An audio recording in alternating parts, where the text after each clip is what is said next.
Akan bonus kepada dampak segala bencana dari Sulawesi Selatan ini, bahwa penyalurannya kita serahkan Kementerian sebagai mitra kerja.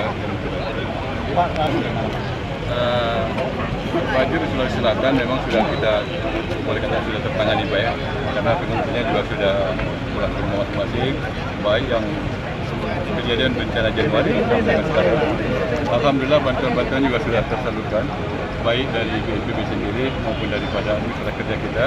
Ini salah satu contoh yang baik adalah dari Kementerian Pertanian sudah turun langsung memberikan bantuan kepada masyarakat korban bencana, khususnya di di Provinsi Sulawesi Selatan.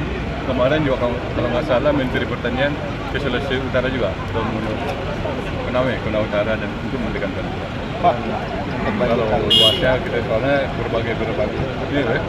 Artinya kabupaten juga sekarang ada 5 kemarin ada 5 kabupaten Pak ya. Jadi kita selalu dari bencana alam, fungsi dari BNPB adalah merupakan pendampingan daerah. Bila terjadi bencana, penanggung jawab utama adalah bupati atau wali kota, baru dibantu oleh baru. Untuk korban jiwa Pak, apakah pada banjir kali ini terdapat korban jiwa atau tidak? Memang korban jiwa kemarin saya lihat tidak signifikan sekali Pak. Walaupun ada mungkin 1-2